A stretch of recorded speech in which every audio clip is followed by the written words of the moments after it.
உதயநிதி அவர்களுக்கு ஒரு ஆபத்து வருதுன்றோன்னா இவர் அவசரமாக போய் டெல்லியில் போய் பார்த்தது வந்து அந்த பாடி லாங்குவேஜே பார்க்கும்பொழுது எனக்கு ஒரு பக்கம் அனுதாபமாக தான் இருக்குது. அவர் தமிழ்நாடு நிதிக்கு போன மாதிரி தெரில, அவருடைய வீட்டில் இருக்கக்கூடிய நிதி, அதாவது உதயநிதி அவர்களுக்கு வந்து எந்த ஆபத்து வந்துடக்கூடாது என்பதற்காக அவர் போனதா தான் எல்லா ஊடகம். இது எல்லாமே ஒரு யூகம் தானே, இதுதான் அங்கே நடந்திருக்கும் அப்படின்னு நம்ம சொல்ல முடியும். 1 மணி நேரம் பிரதம மந்திரி கிட்ட தமிழ்நாடு முதலமைச்சர் கேட்ட செய்தி இந்தியா முழுக்க பிரேக் ஆகும்னு தெரியாதா?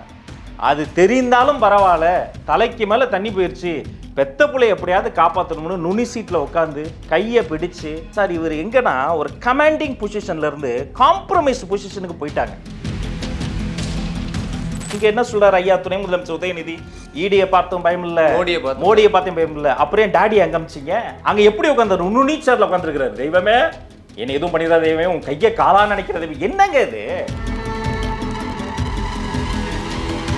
அரக்கோணத்தில் அந்த புள்ள அழுவுது, அண்ணாநிசியில் புள்ள அழுவுது, நீலகிரியில் இவர் வெதர்மேனா மாதிரி, தமிழ்நாடு வெதர்மேனா மாதிரி, குளிர் எப்படி இருக்கிறது, மலர் கண்காட்சி எப்படி இருக்கிறது, வெதர்மேனா நீங்க? உச்சநீதிமன்றத்திலே தடை வாங்கிட்டாங்க, ஸ்டே வாங்கியாச்சு, நிரந்தர ஸ்டேயா sir?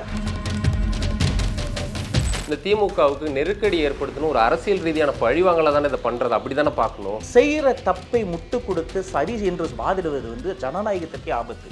It is against the democracy. AIADMK தவறு பண்ணிருக்கு, அதனால நானும் பண்ணுவேங்கிறது இது டீகோட் பண்ணப்படி தான் வந்து நிற்கும். நேற்று முளைத்த காளானுக்கெல்லாம் நாங்கள் பதில் சொல்ல மாட்டோம். உதயநிதி முளைச்சின ஒரு 50 வருஷம் இருக்குமா? ஆலமரம் அவரு. எங்கள் அக்கா கனிமொழிக்கு இல்லாத தகுதி என்ன உதயநிதி ஸ்டாலினுக்கு இருக்கு, துணை முதலமைச்சராக இருக்கு. நான் இன்னும் அடிச்சு சொல்றேன் பிரதர், மார்க் மை வேர்ட்ஸ். இன்னும் எலெக்ஷன் முடிகிறதுக்குள்ளார இன்னும் என்னென்ன ட்ராமாலாம் நீங்க பார்க்க போறீங்க பாருங்க. இல்ல எனக்கு கிடைத்த ஒரு தகவலை நான் பிரேக் பண்றேன், உங்க மூலமா நான் பிரேக் பண்றேன். மிக முக்கியமான ஒரு மந்திரி இவருக்கு முன்னாடியே வெள்ளைக்கொடி பேரணி எல்லாம் போயிட்டாப்ல, இவர் நடத்திட்டு இருக்காரு. நாம தான் செந்தில் பாலாஜி சொல்றீங்க. நான் ஏதாவது பேரை சொன்னா நீங்க ஏன் பதட்டமா வரீங்க? நாமக்கல்ல திருச்செங்கோடு மெயின் ரோட் எர்ணாபுரத்துல இருக்கிற ஸ்பைரோ பிரைம் பப்ளிக் ஸ்கூல்ல +2 போர்டு எக்ஸாம்ஸோட சேர்த்து நீட் அண்ட் ஜேஇ கோச்சிங்கும் கொடுத்துட்டு இருக்காங்க. ஜேகே ஹாலிடேஸ் மற்றும் காசி அயோத்தியா சேவா ஃபவுண்டேஷன் இணைந்து வழங்கும் திரு சுவாமி கண்ணன் பட்டாச்சாரியா அவர்களின் தலைமையில் காசி, அயோத்தியா, கயா யாத்திரை மற்றும் கைலாயம், ஆதி கைலாயம், சார்தாம் யாத்திரை மற்றும் பல ஆன்மீக யாத்திரைகளுக்கு உடனே புக் பண்ணுங்க. குமுதம் நேயர்களுக்கு வணக்கம், நான் உங்கள் இளையராஜா. இன்று நம்மோடு சிறப்பு விருந்தினராக தமிழக வெற்றி கழகத்தின் கொள்கை பரப்பு செயலாளர் ராஜ்மோகன் அவர்கள் நம்மோடு இணைந்துள்ளார். அவரின் நிகழ்ச்சிக்கு வரவேற்போம். வணக்கம் சார். வணக்கம் இளையராஜா, எப்படி இருக்கீங்க? நல்லா இருக்கு சார். அண்மையில் விஜய் கட்சி ஆரம்பித்த பிறகே தமிழக அரசியலில் ரொம்பவே சூடு பிடிச்சிருக்குன்னு சொல்லலாம். பல விமர்சனங்களையும் வரவேற்பையும் கட்சி வந்து பெற்றுட்டு இருக்கு. எப்போவுமே தமிழக வெற்றி கழகத்திலிருந்து ஒரு அறிக்கை வரும்போது அதை பற்றின ஒரு விவாத பொருளாக பேசுவோம். நேற்று வந்த ஒரு அறிக்கை, குறிப்பாக அது வந்து தமிழக முதல்வர் நிதி ஆயோக் நிகழ்ச்சிக்கு அந்த இதில் கலந்துக்கிட்டு போனது ஒரு விமர்சனம் பண்ணி அறிக்கையாக வந்ததை திமுக கடும் விமர்சனத்தையும் கண்டனத்தையும் தெரிவிச்சிருக்காங்க. இன்னொரு பக்கம் வந்து பொதுவாக அப்படி ஒரு விமர்சனம் இருக்கிறது, இந்த உங்கள் கட்சி மட்டும் இல்லாமல் பொதுவாக ஒரு விமர்சனம் இருக்குது. ஆனால் இப்படி ஒரு கட்சி வந்து ஒரு தமிழக முதல்வர் போய் சந்திக்கிறது இப்படி ஒரு கான்ஸ்பிரசி தியரி மாதிரி இருக்கிறத ஒரு அறிக்கையாக விடணுமா அப்படின்ற விமர்சனமும் இருக்குது. அதுக்கு நீங்கள் என்ன சொல்கிறீங்க? இளையராஜா போன்ற பத்திரிகையாளர்கள் இந்த கேள்வியை கேட்குறாங்கல்ல, இந்த சாய்ஸ் அவார்ட்ஸுடைய நரேட்டிவே திமுகவுடைய ஐடி விங் செட் பண்ணுறது தான். நிதி ஆயோக் போன சேமை பற்றி இப்படி பேசுவதா? நிதி ஆயோக் பிளானிங் கமிஷனின் நீட்சி. நிதி ஆயோக் 5 ஆண்டு திட்டத்தை 3 ஆண்டு திட்டமாக மாற்ற வேண்டிய ஒரு தேவை. எஸ்டிஜி கோல்ஸை பற்றி தொண்டை தண்ணி வத்த நான் கத்திக்கிட்டே இருக்கிறேன். இந்த எஸ்டிஜி கோல்ஸை ஒரு அங்கமாக ஒரு பில்லராக வைத்திருக்கக்கூடிய நிதி ஆயோக். என்ன கேள்வினா, போன வருஷம் இதே நிதி ஆயோக் நம்முடைய 2047 இந்தியா தொலைநோக்கு திட்டத்தை பற்றி பேசிச்சு ஐயா ஸ்டாலின் போல. அதுக்கு முன்னாடி கொலாபரேட்டிவ் ஃபெடரலிசம் பற்றி பேசிச்சு போல. அதுக்கு முன்னாடி பாட்டம் டு டாப் அப்ரோச், அதாவது வலிமையான மாநிலங்கள் சேர்ந்துதான் வலிமையான தேசத்தை உருவாக்க முடியும் பேசி, அது எதுக்குமே போகாததோட ஒரு கடுமையான எதிர்வினையாற்றி ஒரு வீடியோ போட்டு அறிக்கை விட்டவர். ஏன் இங்கே பாம்பனுக்கு வந்தார், பாரத பிரதமர் வந்த போது அவரை நேரில் போய் ரிசீவ் பண்ணாமல் நீலகிரியில் போயிட்டு அங்கே போய் இருந்தார் முதல்ல. ஆனால் அமைச்சர் அனுப்பிச்சிருந்தார் இல்லையா? இல்லையே, பாம்பனுக்கு வந்தப்ப நிதி ஆயோக் உள்ளிட்ட மாநில உரிமைகள் சார்ந்த பல்வேறு கோரிக்கைகளை வைத்திருக்கக்கூடிய ஸ்டாலின் அவர்கள் பாம்பன்லாம் பார்த்துருக்கலாம், போன்ற கடந்த 3 ஆண்டுகளில் கலந்திருக்கலாம். அதையெல்லாம் தவிர்த்து குறிப்பாக இப்போ இந்த இடி ரைடில் உங்களை போன்ற ஊடகவியலாளர்கள் அதிகமாக சுட்டி காட்டக்கூடிய உதயநிதி அவர்களுக்கு ஒரு ஆபத்து வருதுன்றோன்னா இவர் அவசரமாக போய் டெல்லியில் போய் பார்த்தது வந்து அந்த பாடி லாங்குவேஜே பார்க்கும்பொழுது எனக்கு ஒரு பக்கம் அனுதாபமாக தான் இருக்குது. அவர் வந்து ஒரு சீனியர் மோஸ்ட் பொலிட்டீஷியன், முதல் முறை முதலமைச்சர் தான் இருந்தாலும் ஸ்டாலின் அவர்கள் தமிழ்நாட்டின் நிலப்பரப்பில் ஒரு சீனியர் மோஸ்ட் பொலிட்டீஷியன் நான் பல முறை பக்கத்துலேருந்து பார்த்துருக்கிறேன். அவர் வந்து உலகத்திலே பெரிய சோகம் வந்து புத்திர சோகம் தான்.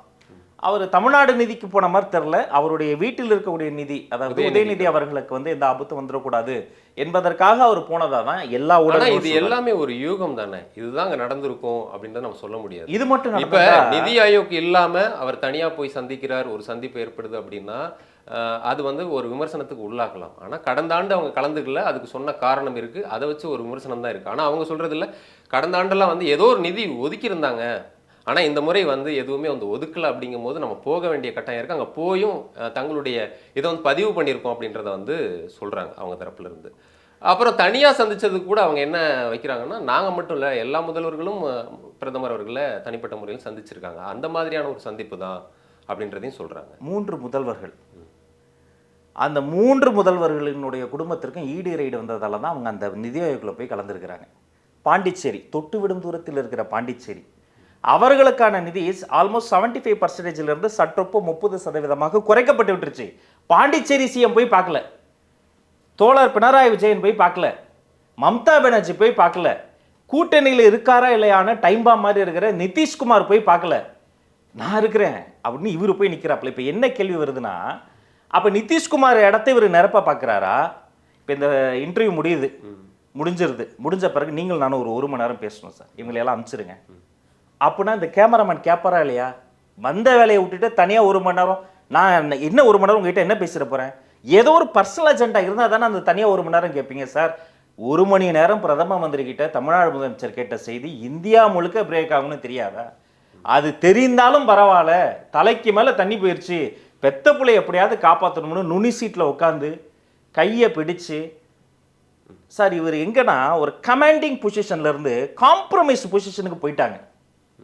அந்த பாம்பு செத்துருச்சு சார், செத்த பாம்பை போட்டு எல்லாம் சோசியல் மீடியாவில் அடிச்சுக்கிட்டு இருக்கீங்க. ஆனால் எப்போவுமே அவங்க வந்து பாரதிய ஜனதாவுக்கான எதிர்ப்பு அரசியலை தமிழ்நாட்டில் வலுவாக பண்ணிகிட்டு இருக்காங்க. இப்போ கூட இந்த நிமிஷம் வரைக்குமே அதை தானே சொல்கிறாங்க, நாங்கள் கொள்கையில் எங்கேயுமே காம்ப்ரமைஸ் பண்ணிக்கல, தேசப்பற்றுக்காக நாட்டு பாதுகாப்புக்காக ஒரு பேரணி நடத்துகிறோம், அதில் எப்பவுமே வந்து திமுக இருக்குது, இப்போ இருந்து அண்ணா காலத்திலிருந்து இருக்குது.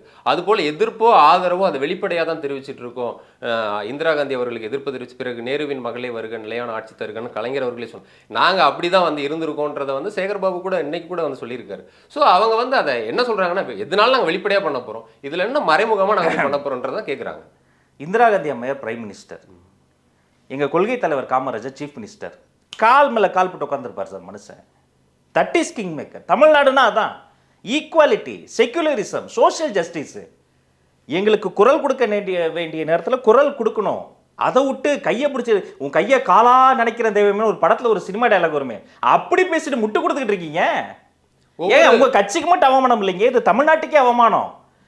எது பேசினாலும் எது நடந்தாலும் எங்களுக்கும் பிஜேபிக்கும் சம்பந்தம் இல்லை. இங்க என்ன சொல்றாரு ஐயா துணை முதலமைச்சர் உதயநிதி, ஈடியை பார்த்தும் பயம் இல்லை, மோடியை பார்த்தும் பயம் இல்லை, அப்புறம் டாடி அங்க அமிச்சிங்க, ஏன் 1 மணி நேரம் கேட்டீங்க, ஏன் அவர் கையை பிடிச்சிக்கிட்டு கெஞ்சுறீங்க?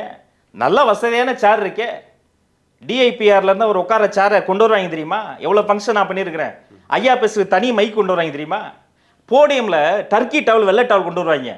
நாங்க தொட்ட போடியமா அவர் தொடக்கூடாதான், நாங்க தொட்ட மைக்க அவர் தொடக்கூடாதான். அதை கூட சரி ஓகே, வயோதிகம். அங்க எப்படி உட்காந்து நுண்ணி சேர்ல உட்காந்துருக்கிறாரு. தெய்வமே என்ன எதுவும் பண்ணிடாத தெய்வமே, உன் கையை காலா நினைக்கிற தெய்வம், என்னங்க இது? அப்படி ஒன்றை பண்ணிட்டு அதுக்கு முட்டு கொடுக்குறீங்க பாருங்க. இதைத்தான் ஒரு பிரபல நீதிபதி சொன்னாரு. தமிழ்நாடு காவல்துறையில் வர இந்த பிரச்சனைகள்லாம் வந்து இன்னைக்கு நேற்றுக்கு நடக்கல, ஆனால் தீர்ப்பு முதலே முடிவு பண்ணிட்டு ஏன்டா விசாரணை பண்ணுறீங்கன்னு போலீஸை பற்றி காரி துப்புனார். என்ன நடந்துகிட்டு இருக்கு? பத்து எரியுது தமிழ்நாடு. ரோம் பத்து எரியும் பொழுது ஃபிடில் வாசிச்சாராம் ரோம் மன்னர். அது மாதிரி பத்து எரியுது அரக்கோணத்தில், அந்த புள்ள அழுவுது, அண்ணாநிசில் புள்ள அழுவுது, நீலகிரியில் இவர் வெதர்மேனா மாதிரி, தமிழ்நாடு வெதர்மேனா மாதிரி, குளிர் எப்படி இருக்கிறது, மலர் கண்காட்சி இப்படி இருக்கிறது, வெதர்மேனா நீங்க. தமிழ்நாடு எரியுது, ஊட்டி என்ன கேடு உங்களுக்கு? இன்ப சுற்றுலா மலர்ல செஞ்ச சிம்மாசனத்துல உட்காந்துக்கிட்டு அவர் பேசிட்டு இருக்காரு சார். ஊட்டியில போய் இப்ப வந்து ரெட் அலர்ட் கொடுத்துருக்காங்க. இப்ப போக சொல்லுங்க பாப்போம். இல்ல நிதி கோயம்புத்தூர்ல ரெட் அலர்ட் சார், மரம் விழுந்துருச்சு சார். ஊட்டியில மினிஸ்டர் பேச சொல்றாங்க, ஏற்கனவே ரெட் அலர்ட் கொடுத்துறோம், பையமல் விழுந்ததுக்கு நாங்க பொறுப்பேற்க முடியாது. இப்ப போக சொல்லுங்க. மலர் கண்காட்சி இப்ப போய் சிம்மாசனத்துல உட்கார சொல்லுங்க. அவர் பர்சனல் லைஃப் அவங்க வீட்டம்மாவோட போலாம் வரலாம். ஆனா தமிழ்நாடு என்ன ஸ்டேட்ல இருக்கு? இல்ல இப்ப போனது கூட நிதி ஆயோக் மாதிரியான ஒரு முக்கியமான நிகழ்வுக்கு போனது எப்படி? அது போகலன்னா கூட விமர்சனம் பண்ணலாம். அது போகலன்றதுக்கு அவங்க ஏதாவது போன வருடம் மாதிரி ஒரு காரணம் சொல்ல ஓகே. நீங்க இதுக்கு போகல அதுக்கு போகலன்ற விமர்சனங்களை எதிர்க்கட்சியா வைக்கிறதுன்றது சரி. ஆனா ஒரு நிதி ஆயோக் நிகழ்ச்சிக்கு போனதை இப்படி முடிச்சு போட்டு பேசுறது சரி. ஏன்னா உச்சநீதிமன்றத்திலே தடை வாங்கிட்டாங்க, ஸ்டே வாங்கியாச்சு. அமலாக்கத்துறை வந்து விசாரணை பண்றதுக்கு தடை வாங்கி நிரந்தர ஸ்டேயா சார்? அவங்க எப்பவுமே வந்து இன்டரிம் ஸ்டேயா நிரந்தர ஸ்டேயா சார்? இடைக்கால இடைக்கால தடை தான் அப்ப இடைக்கால தடை சொல்லுங்க. இடைக்கால தடை நாங்களும் வாங்கியிருக்கோம். வகுப்பு சட்ட திட்டத்துக்கு நாங்களும் போட்டு அப்பீல் பண்ணி வாங்கியிருக்கிறோம். இவர் நிதி ஆயோக் கூட்டத்துக்கு போனதுக்கு எனக்கு எந்த பிரச்சனையும் கிடையாது. ரைடு வந்தவனோட போய் சரணாகதி ஸ்டாலினா மாறினது தான் பிரச்சனை. இவர் பிரதம மந்திரியை பார்த்தது எனக்கு எந்த பிரச்சனையும் கிடையாது. அவருடைய க்ளோஸ் ரிலேட்டிவ் அந்த இதை பேசுனா ஒரு பெரிய மேப் போட்டு வச்சிருக்கிறாங்க. எங்களுடைய இந்த தமிழ்நாடு மேப்போட பெருசா இருக்கு அவங்க ஃபேமிலி ட்ரீ மேப்பு. அவங்களுக்கு ஒரு பிரச்சனை, க்ளோஸ் ஃபேமிலிக்குள்ள பிரச்சனை வந்துட்டோன்னா போய் பிரதமரை பார்த்துட்டு அவர் சரண்டர் ஆன ஸ்டாலினா மாறும்போது தான் நம்ம கேள்வி கேட்கிறோம். இவர் எப்போ வேணா பிரதம மந்திரியை பார்க்கலாம், பேசலாம். தொட்டு விடும் தூரத்தில் பாம்பன்ல வந்து பார்க்காதவர் டக்குன்னு காலையில இடி ரைடு வந்துட்டா மாலையில் அங்கே போய் பார்க்கறது. இது இன்னைக்கு நேட்டா? இது வந்து ஒரு அறத பழசான ஃபார்முலா. ஐயா யார் வேணா எடுத்துக்கங்க, இளம் அமைச்சர் ஐயா மதிப்பிற்குரிய எங்க அண்ணன் துரைமுருகன் அண்ணன், இளம் அமைச்சர். ஆமாங்க, மனதால் இதயத்தால் அவர் என்றும் பதினார். நான் அவர் பெரிய ஃபேனு. காலையில் காட்பாடியில் ரைடு, நைட்டு 10 மணிக்கு ஃப்ளைட்டில் இண்டிகோவில் போய்கிட்டு இருக்காப்புல. எதுக்கு போனார்? டெல்லி இன்ப சுற்றுலாவா? ஒரே நாளில் வந்துடுறாரு. ஐயா கேஎன்ஆருடைய சொந்தக்காரர் ஒருத்தர், யாரும் உங்களுக்கும் தெரியும். அவர் சம்பந்தப்பட்ட அந்த ஊரில் அந்த இருக்கக்கூடிய அப்பார்ட்மெண்ட்டு அடையாறு ஆழ்வார்பேட்டையில் ஆரம்பித்து காவேரி கரையோரமாக வரைக்கும் அவங்களுக்கு தான். அங்கே ரைடு, அங்கே உடனே ஒரு பயணம். காலையில் ரைடு, மாலையில் பயணம். இதுவே ஒரு ஸ்க்ரீன் பிளேயர். நீங்க சொல்றது எல்லாமே ஒரு வகையில அந்த தியரியை வந்து நான் சரி அப்படின்னு வச்சுக்கிட்டா கூட, இன்னொரு வகையில் அதை எடுத்து பார்க்கும்போது அப்போ வந்து மத்திய அரசு இந்த திமுகவுக்கு நெருக்கடி ஏற்படுத்தணும், ஒரு அரசியல் ரீதியான பழிவாங்கல தானே இதை பண்றது, அப்படி தானே பார்க்கணும். பல மாநிலங்கள்ல பல முதல்வர்கள்ல பல கட்சிகளில் இப்படி அவங்க வந்து இடியையும் வருமான வரித்துறையும் வச்சு அவங்க கபலீகரம் பண்ணதையும் பார்த்துருக்கோம். அப்படி பார்க்கும்போது அது சரியா? சும்மா இருக்கிற ஒருத்தரை கூப்பிட்டு அவர் அடின்னு அடிச்சு உண்மையை ஒத்துக்கன்னு சொல்றது தப்பு தான். திருநவனை நீங்க என்ன பண்ணுவீங்க சார்? எவ்வளவு திருட்டு ஓப்பன் சீக்ரெட். இதுல இன்னொரு கேள்வி என்ன அப்படின்னா, இந்த இடி இப்போ வந்து டாஸ்மாக் இதுல வந்து போகும்போது 39 வழக்கு அதிமுக காலத்துல உள்ளது. அதிமுக காலத்துல இருக்கிறது. தங்கமணி வீட்டுல ஒரு ரைடோ இல்ல அவர்கிட்ட ஒரு விசாரணையோ இல்லாம ஒரு மேனேஜ்மெண்ட் டைரக்டர்கிட்ட போயிட்டு டாஸ்மாக்ல இருக்கிற ஒரு ஊழியர்கிட்ட போயிட்டு விசாரணை அப்படிங்கும் போது அது அந்த சிஸ்டமே மொத்தம் 39 கேசஸ்ல சார் ஏடிஎம்கே அந்த ரூல்ல. பேலன்ஸ் எவ்வளவு கேசஸ் டிஎம்கே ரூல்ல? ஆல்மோஸ்ட் 8-10 கேஸ் வருதா டிஎம்கே ரூல்ல? இப்போ இந்த 39 கேசஸ் போட்ட அந்த பிஜேபியும் அந்த 39 கேசஸ் நடவடிக்கை பிஜேபியும் கெட்டவன். அதிமுக தப்பு பண்ணிருக்கு, ரெண்டையும் நான் ஒத்துக்கிறேன். இந்த 8-10 கேஸ் வாங்கியிருக்கேன் திமுக, இவங்களை கெட்டவன்னு ஒத்துக்குவாங்களா அவங்க ஐடிவிங்கள? இல்ல இந்த முகாந்திரம் இல்லாம கேஸ் போட முடியல. இந்த 39க்கும் அதே நடவடிக்கைகள் எடுத்திருந்தா இந்த 8-10க்கும் நம்ம வந்து சரிதான், கரெக்ட் தான், நியாயமா போகுது விசாரணை அப்படின்னு சொல்லலாம். ஓரவஞ்சனையா தானே விசாரணையே இருக்கு. எல்லா கேஸ்லயுமே விசாரணை நடக்கணும், அதுல மாற்று கருத்தே கிடையாது. ஆனா எப்பெல்லாம் நீங்க தப்பு பண்றீங்கன்னு கேட்டா, ஏன் அவ பண்ணலையா, மேல் வீட்டுல இல்லையா, கீழ் வீட்டுல இல்லையா, எல்லார் வீட்லயும் டேபிள் மேட் இருக்கு, எங்க வீட்டுல இருக்குன்னு செய்யற தப்பை முட்டு கொடுத்து சரி என்று வாதிடுவது வந்து ஜனநாயகத்திற்கே ஆபத்து. It is against the democracy. AIADMK தவறு பண்ணிருக்கு, அதனால நானும் பண்ணுவேங்கிறது இது இது டீகோட் பண்ணப்பட்டதான் வந்து நிற்கும். எடப்பாடி பழனிசாமி தப்பு முக ஸ்டாலின் பண்ணுவேன்றாரு. இல்ல அதான் அவங்க சொல்ல, எடப்பாடி பழனிசாமி அவர்கள் 3 கார் மாறி போனாரு, திடீர்னு போய் கேட்டப்ப நான் வந்து கட்சி ஆபீஸை பார்க்கணும் அப்படியெல்லாம் நாங்க சொல்லிட்டு போகல. நிதி ஆயோக் அதுக்காக போனோம், வெளிப்படையா எல்லா மீடியாவிலையும் புகைப்படங்கள் வந்து இன்னும் வித்தியாசம் இல்லை. அவர் அமித்ஷா வீட்டுல போய் பார்த்தாரு, இவர் ஸ்ட்ரெயிட்டா மோடி கிட்டே போய் நுனி சீட்ல போய் கையை பிடிச்சிட்டாப்ல. இவர் 3 கார் மாறி போனாரு, அவர் ஒரே ஃபிளைட்ல 3 மணி நேரம் போனாரு. ஒன்றும் பெரிய வித்தியாசம் கிடையாது. ஆனா வெளிப்படையா நாங்க போய் பார்த்தது நிதி ஆயோக் கிடையாது, நான் சரணாகதி தான் அடைந்தேன்னு சொல்வதற்கு அவங்களாலையும் சொல்ல முடியும். அவங்கள நான் புரிஞ்சுக்கிறேன், அவர்களின் கள்ள மௌனத்தை நான் புரிஞ்சுக்கிறேன். ஏன் இந்த நிலைமைக்கு ஆளாச்சு? எத்தனை வருஷம் மாறி மாறி திமுக ஆட்சிக்கு வருது? ஏன் ஒரு 5 வருஷம் ஊழல் செய்த ஆட்சி கொடுத்துதான் பாருங்களேன். முடியாது. நீக்க மர கரப்ஷன் நடந்திருக்கு சார். இன்னைக்கு நீங்க வர்ற வழியில பார்த்தேன், எங்க அண்ணன் துரைமுருகன் அண்ணன் எங்க தலைவரை பார்த்து ஏதோ ஒரு வார்த்தை சொல்லியிருக்காரு. அவர் குழந்தை என்ன இந்தியில ஏதோ ஒரு வார்த்தை சொல்லியிருக்காப்புல, தெரில. அவங்க சொல்லி கொடுத்து இந்திய எதிர்ப்பு போராட்டத்தில் இருந்ததால என்ன வார்த்தை தெரியல, ஏன் ஏதோ பச்சா ஏதோ சொன்னாப்புல. அப்படின்னா என்ன சார் அர்த்தம்? குழந்தை நடத்த மாதிரி. அவர் உதயநிதி அப்ப என்னன்னு சொல்லுவாரு? உதயநிதி வந்து என்ன பெரும் புலவரா? நான் இன்னொன்னு சொல்லவா இளையராஜா சார், உதயநிதிக்கு மட்டும் உதய நதின்னு பேர் வச்சிருந்தா, ஆஹா நதினா மணல் இருக்கணும், உதயநதியை கடத்தி கொண்டு போய் காட்பாடியில் வச்சிருப்பாரு அண்ணன். கனிம வளத்துறையை கொள்ளைத்துறையா மாத்தினதாலதான் கனிம வளத்துறையை கழட்டி விட்டாங்க. ஓடினார் அன்னைக்கு சாயந்தரம் அப்போலோக்கு. அவரை க்ளோஸா ஃபாலோ பண்றவன் நான் தான். காலையில காட்பாடி ரைட்னா டெல்லிக்கு கனிம வளத்துறையை கட் பண்ணிட்டா அப்போலோக்கு போறார். சரி வயோதிகம், உடம்பு முடியல, ஏன்னா அவருக்கு ரொம்ப வயசாயிருச்சு. அவர் வயசுக்கு எல்லாருமே பச்சா தானே. எங்க தலைவர் பச்சானா, இவர் உதயநிதி சோட்டா பச்சா. எடுத்து தூக்குல இடுப்புல தான் தூக்கி வச்சுக்கணும். அவர் வயசுக்கு சொல்ல, நீங்க சொன்னதான் சொல்றேன். அப்புறம் இன்னொரு அமைச்சர் சொல்றாரு, நேற்று முளைத்த காளானுக்கெல்லாம் நாங்க பதில் சொல்ல மாட்டோம். உதயநிதி முளைச்சின ஒரு 50 வருஷம் இருக்குமா? ஆலமரம் அவரு. நான் இப்படி கேட்குறேன் சார், எங்கள் அக்கா கனிமொழிக்கு இல்லாத தகுதி என்ன உதயநிதி ஸ்டாலினுக்கு இருக்குது? துணை முதலமைச்சராக கட்சிக்கு உழைச்சிருக்காங்க கனிமொழி கருணாநிதி. கலைஞரினுடைய கேலிபர் இருக்கு. சிறைக்கு போயிட்டு வந்திருக்கிறாங்க. சிறைனா என்னன்னு தெரியுமா உதயநிதிக்கு? திமுகல எத்தனை பேர் வாழ்க்கையால் வந்திருக்கிறாங்க. அப்ப இதை தான் மன்னராட்சி மனப்பான்மையை நாம சொல்றோம். இப்ப தனக்கு பிறகு தன்னுடைய பிளட் லைன்ல இருக்கக்கூடிய மேடம் செந்தாமரையை கூட முதலமைச்சர் ஆக மாட்டாங்க. ஆனா தன்னுடைய மகனை முதலமைச்சராக்கி அவருடைய தலைக்கு மேல கத்தி வந்து விட்டான தன்னுடைய சுயமரியாதை இழந்து தமிழ்நாட்டு சுயமரியாதை மீட்பதற்கு போவதாக ஒரு நாடகம் ஆடி இது காலங்காலமா பண்றாங்க. ஃபார் எக்ஸாம்பிள் ஐயா கலைஞர் பண்ண இல்ல, இது இன்னொரு பாமரத்தனமான ஒரு கேள்வியா இருக்கலாம், ஒரு காமனா மக்கள் கேட்கக்கூடிய கேள்வியா வச்சுக்கோங்களேன். இப்போ எடப்பாடி அவர்கள் 3 கார் மாறி போனாரு, அவர் அங்க போனதும் கேட்டதும் நான் வந்து கட்சி ஆபீஸ் பார்க்க வந்தேன் அப்படின்னு பார்த்தாரு.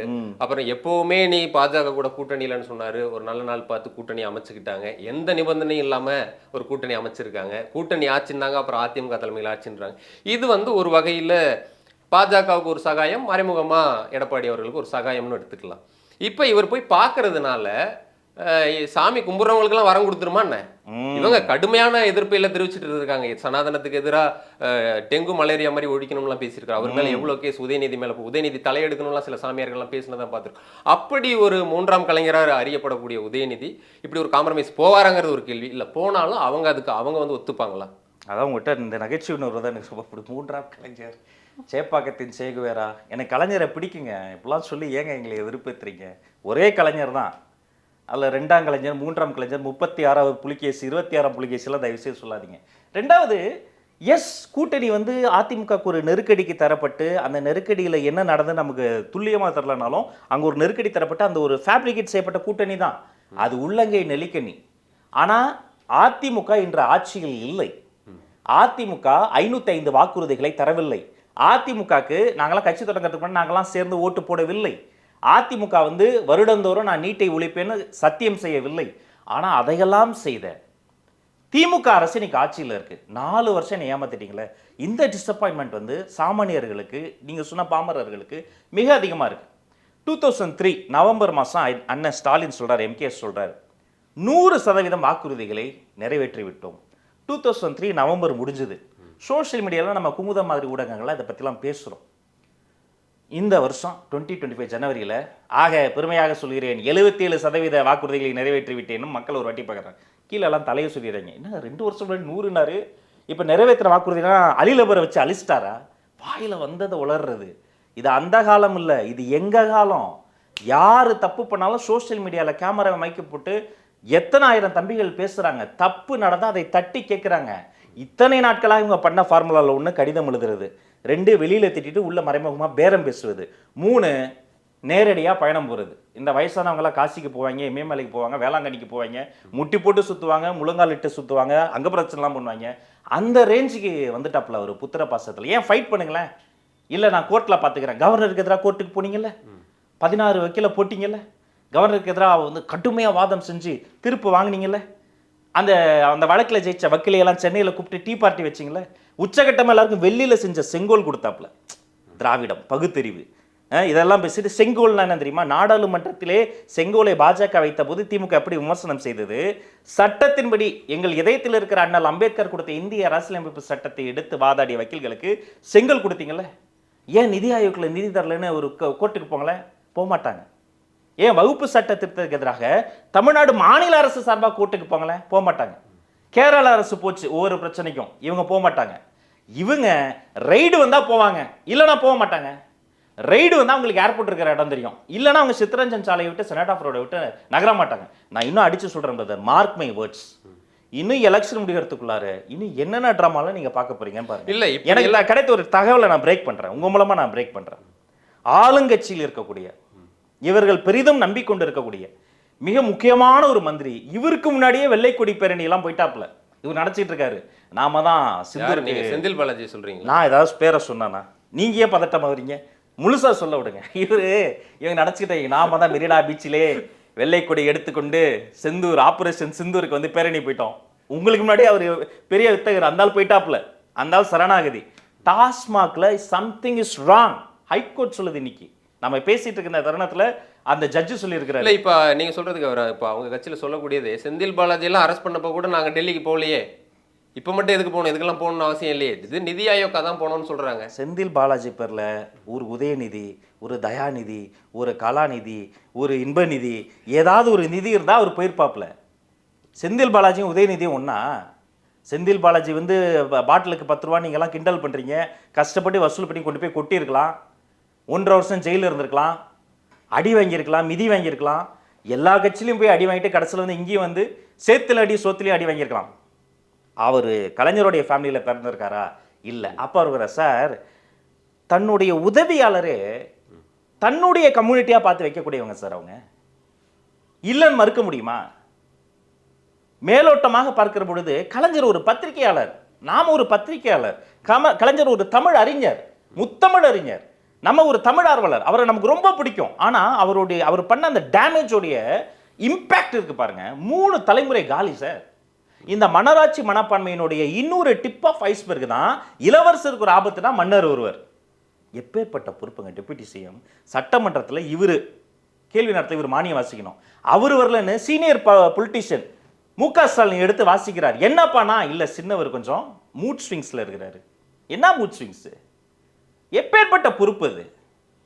இவர் ஒரு 15 நாளாக புது நிகழ்ச்சிக்கு எதுவுமே வர்றதில்லை. ஏன்? பெரியவருக்கும் சின்னவருக்கும் ஒரு சின்ன இது மனக்கசப்பு. இப்போ அதிகாரிகள்லாம் தூது போற இதான் வேலையா? அது பாமகவில் தானே சின்னவருக்கும் பெரியவருக்கும். இங்கேயும் தான் பாமகவில் வெளியில் திரை மாதிரி பண்ணுவாங்க, இங்கே மூடு மந்திரமாக பண்ணுவாங்க. பாமகவில் யாருக்கு பொறுப்புங்கிறதுல வந்து அவர்களுக்குள்ளார ஒரு கட்சிக்குள்ளார ஒரு பூசல் வருது. இங்கே 2 பேருக்குமே பொறுப்பு இருக்கு, அதிகாரம் இருக்கு, ஆனால் பொறுப்புணர்ச்சி கிடையாது. எப்போ சேர்றாங்கன்னா ஆஹா தலையில் கத்தி வந்துருச்சு, அவரை தூக்கிட்டு போனால் நம்மளையும் தூக்கிட்டு போயிடுவாங்க.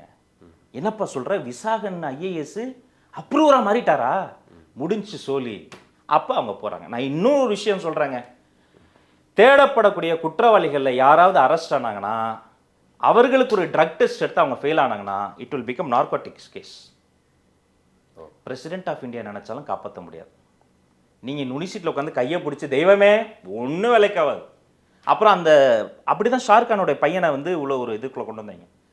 அந்த பெரிமீட்டரில் எந்தெந்த விவிஐபியெல்லாம் அந்த வீட்டுக்கு வந்தாங்கன்னு பார்ப்பாங்க. இது ஒரு பெரிய டிப் ஆஃப் ஐஸ்பர்க்குங்க. சின்ன ஐஸ் கட்டின்னு டைட்டாக தட்டுச்சு, கடைசியில் டைட்டானிக்கா வந்துச்சு. அப்படி கட்டுமரம் வேகமாக தான் போகும். ஒரு சின்ன கல் ஓட்டப்பட்டவொடனே பல வருட கட்டுமரம் இப்போ ஆட்டம் காணுது. இன்னும் மார்க் பண்ணி வச்சு இன்னும் 10 மாதத்தில் பல்வேறு மாற்றங்கள், பல்வேறு அப்ரூவர்கள். நீங்கள் மட்டும் தான் சரண்டர் ஆவீங்களா? அங்கே இருக்கவங்களாம் இப்போ ஏற்பட்ட ஆளுங்க தெரியுமா? சரண்டர் ஆவதில், சரணாகதி ஆவதில் பிஹெச்டி முடித்தவங்க. அது மாதிரி காட்சிகள்லாம் நடக்கும். நம்முடைய வேதனை என்னன்னா, அப்போ மக்கள் பணி எப்போ தான் நீங்கள் செய்வீங்க? நீலகிரி போகிறீங்க, இந்த பக்கம் டெல்லிக்கு போகிறீங்க, ஒவ்வொரு காஸ்டியூமு வாக்கிங் போகிறீங்க, வாக்கிங் போன வீடியோவை ஸ்பீடு மாற்றி போடுறீங்க. மக்கள் பணி எப்போ தான் செய்வீங்க? சொந்த பணியா எதுவும் போகல, எல்லாமே ஒரு அரசு பணியா. நான் இப்படி சொல்கிறேன், அரசு பணிக்காக மட்டுமே அவர் போயிருந்தாருன்னா அது வேறு. இது அரசு பணியை கம்மியாகவும் சொந்த அளவில் இன்ட்ரெஸ்ட் அதிகமாகவும் வைத்திருக்கிறார். இது தவறுங்க. கனிமொழி அவர்கள் ஒரு வழக்கை சந்திச்சாங்க. பீகார் சிறைச்சாலைக்கு போனாங்க. கனிமொழிக்காக கலைஞர் போய் காங்கிரஸ் வந்து அப்போ காங்கிரஸோட கூட்டணியில் இருந்தார். என் பொண்ணை நீங்கள் இது பண்ணலன்னா அவ்வளோதான் போய் ஏதாவது பேசினாரா? அவங்க லீகலாக ஃபேஸ் பண்ணாங்க. ஆனால் ஆர்எஸ்ஆ ஃபேஸ் பண்ணாங்க, லீகல் கேஸை ஃபேஸ் பண்ணாங்க. ஒரு துரும்பு கூட பற்றக்கூடாது பட்டத்து இளவரசர் மேலே. அப்படி போட்டி இவர் போய் டெல்லியில் போய் கையை பிடிக்க, அந்தம்மா இந்த பக்கம் அண்ணன் இளகணேசன் அவங்க வீட்டில் போய் ஆசீர்வாதம் வாங்க. என்னங்க இப்போ உதயநிதிக்காக தான் இவங்க எல்லாருமே வந்து அரசு இயந்திரமே கரப்டாகி இருக்கு இளையராஜா பிரதர். அவருடைய நலன், தனி நபரின் நலனுக்காக அரசு அதிகாரிகள், அரசியல் தலைவர்கள் கட்சி நலனை மறந்து, சொந்த கழக நலனை மறந்து, மக்களினுடைய மக்கள் நலனை. ஏன்னா இது வரைக்கும் சொல்லப்படுற விஷயம் சரணாகதி அடைஞ்சிட்டாங்க. இடி வந்து வழக்கு தொடுக்கிறது எல்லாமே பழிவாங்க தான். அது பிஜேபி காங்கிரஸ் இல்லை, ஒவ்வொரு அரசு வரும்போதும் பழிவாங்கலுக்கு பயன்படுத்திக்கிறாங்க. அப்படி பயன்படுத்தினதில் இந்த இடி தொடுத்த வழக்குகள் எல்லாமே ஒரு 97% வந்து ஒன்றுமே இல்லை, ஒரு 3% தான் வந்து அதில் கன்விக்ட் ஆகிருக்கும். எக்ஸாக்ட்லி. அப்போது இவங்களே வந்து சொல்கிறாங்க, இப்போ வந்து நீங்கள் சொன்னதுலேயே ஆர்எஸ்ஆ, கனிமொழி இவங்க எல்லாமே 2Gயில் வந்து குற்றமற்றவர்கள் வெளில வந்துட்டாங்க. அந்த 2G குற்றச்சாட்டே இப்போ திமுக மேலே நம்ம வந்து வைக்க முடியாது. பல வழக்குகளும் குற்றச்சாட்டுகளும் மட்டும்தான் திமுக மேலே இருக்குது. எதுலேயுமே அவங்க வந்து குற்றம் செய்தவர்களாக இதுவரைக்கும் நிரூபிக்கப்படலை. பொன்முடி மேலே கூட ஒரு வழக்கு வந்து அப்புறம் அது பின்னாடி இதாயிடுச்சு, கன்விக்டடு. சரி முடிங்க, கேள்வி முடிங்க. அப்படி இருக்கக்கூடிய சூழல்ல இதுல ஏன் போய் நாங்க எதனாலும் நாங்க வழக்கு தொடுத்து பார்த்துப்போம், நாங்க வந்து எப்பவுமே போர் செய்துதான் பழக்கம், சமரசம், இந்த மாதிரி தான் அவங்க பேசுறாங்க இல்லையா? இதை நீங்க ஏன் வந்து அவ்வளோ அதை வந்து மக்கள் மத்தியில இப்படி ஒரு நரேட்டிவா செட் பண்ணணுமா? திருத்தம் பிரதர், இவங்க குற்றமற்றவர்கள்னு கோர்ட்டு விடுதலை செய்யல. போதுமான ஆதாரங்கள் இல்லை இந்த விசாரணை செய்த ஏஜென்சிஸ் சரியான ஆதாரங்களை, இன்னும் வலுவான ஆதாரங்களை தரலன்னு தான் சொன்னாங்க. அதனால விடுதலை ஆனவங்களாம் அப்படியே பரிசுத்த நிரபராதிகள் கிடையாது. அது தனி டாபிக்கு, அதை இன்னொரு நாள் பேசுவோம். இந்தியா கன்னியாகுமரியிலிருந்து காஷ்மீர் வரைக்கும் இடி போட்ட எல்லா கேசஸ்லையும் அந்த 97% வந்து ஏன் தெரியுமா கன்விக்ஷன் நடக்கல? இது மாதிரி வெண்குடை வேந்தர்களால் தான். எல்லாமே காம்ப்ரமைஸ் ஆயிடுவாங்க. நீங்கள் தீபாவளி, பொங்கல், கிறிஸ்மஸ், ரம்ஜான் எல்லா பண்டிகை நாளின் போதும் இப்போ நம்மளுடைய வீட்டில் பெரியவங்க என்ன அவங்க கிட்ட போய் சும்மா ஒரு இனிப்பு வாங்கிட்டு வருவோம்ல, அது மாதிரி எங்கள் அண்ணன் ஜெகத் ரட்சகன் 13ஆம் ஆழ்வார் அவர் வீட்டுக்கு ரைடு என்ன பவ்யமாக வணக்க வச்சார். வாங்க, ஆஹா செந்தமிழை செரித்த குடல், ஆஹா வாங்க, அப்படியே தமிழ் இன்னைக்கு பேசுவார். மன்னத்தமிழால் வார்த்தைகளுக்கு வளைகாப்பு நடத்தி வருமான வரித்துறையை வரவேற்பு செய்து, போதும் நாங்கள் வந்திருக்கிறதுக்கு ரைடு அப்படின்னாங்க. சாயங்காலம் ரைடு முடிக்கும் போது பேப்பர் தராங்க, கிட்டத்தட்ட 1000 கோடி பிரதர் பெனால்ட்டி. நாமளாக இருந்தால் 1000 கோடிக்கு எத்தனை ஜீரோ தெரியாதுன்னு ஷாக் ஆயிருப்போம்ல. கட்டிடுறேன் தெய்வமே, நான் கட்டிடுறேன். அடுத்த நாள் கட்டிட்டாரு. குரோம்பேட்டையில் ஒரு ஹாஸ்பிட்டல் வச்சிருக்காரு அண்ணன். அந்த கெடாவர்னு சொல்லும், அதாவது பதப்படுத்தப்பட்ட சடலங்களை மருத்துவ மாணவர்கள் படிப்பதற்காக அதை வச்சிருக்கோம். அது ஒரு பிரேதாரை, அந்த பக்கமே யாரும் போக மாட்டாங்க. அந்த பிரேதாரை திடீர்னு டவுட் வந்து வெளில எடுத்து பார்த்தா அதுக்குள்ளார கட்டுக்கட்டாக பணத்தை பதுக்கி வச்சு. ஸோ இப்போ வந்து இப்படி ஒரு சம்பவம் நடந்ததே நம்மளாம் மறந்துருப்போம் தெரியுமா? ஏன்னா ஏதாவது சொல்லியிருக்கணும், எங்கள் மீது தவறு இல்லை, வருமானம் இது இடி வந்து தப்பாக கேஸ் போட்டாங்க, இது தவறு, இது பழிவாங்க நடக்கும், ஒன்றும் சொல்ல மாட்டார். எவ்வளோ 1000 கட்டிடுறங்க, விட்டுருங்க. லைசன்ஸ் இல்லாத பைக் திருட போலீஸ் கிட்ட மாட்டினோன்னே பைக் உந்தான்னு கேட்கல போலீஸு. லைசன்ஸ் இருக்கா? இல்லைண்ணே. 100 ரூபா இருக்கா? அண்ணே 50 ரூபாண்ணே. 75 ரூபா, 60 ரூபாண்ணே. சரி உனக்கு எனக்கு வேணா 55 ரூபாடா அண்ணே, 52 ரூபாண்ணே வச்சுக்கண்ணே. திருடனை விட்டுறாங்கன்ற கதையா? இந்த பேரம் தான் அதில். ஐயோ, இந்தியா முழுக்க பேரம் பிரதர். வலிமை உள்ள மிருகம் யாரு பாலிடிக்ஸ்லன்னு பார்த்தா இது மாதிரி இன்வெஸ்டிகேஷன் ஏஜென்சி வந்து சிக்கலை ஏற்படுத்திய உடனே ஷேர் பண்றாங்கல்ல, அவங்க சர்வைவல் பண்ணிடுறாங்க, எஸ்கேப் ஆயிடுறாங்க. நாமக்கல்ல திருச்செங்கோடு மெயின் ரோட் எர்ணாபுரத்துல இருக்கிற ஸ்பைரோ பிரைம் பப்ளிக் ஸ்கூல்ல +2 போர்டு எக்ஸாம்ஸோட சேர்த்து நீட் அண்ட் ஜேஇ கோச்சிங்கும் கொடுத்துட்டு இருக்காங்க. ஜேகே ஹாலிடேஸ் மற்றும் காஃபி அயோத்தியா சேவா ஃபவுண்டேஷன் இணைந்து வழங்கும் திரு சுவாமி கண்ணன் பட்டாச்சாரியா அவர்களின் தலைமையில் காஃபி, அயோத்தியா, கயா யாத்திரை மற்றும் கைலாயம், ஆதி கைலாயம், சார்தாம் யாத்திரை மற்றும் பல ஆன்மீக யாத்திரைகளுக்கு உடனே புக் பண்ணுங்க.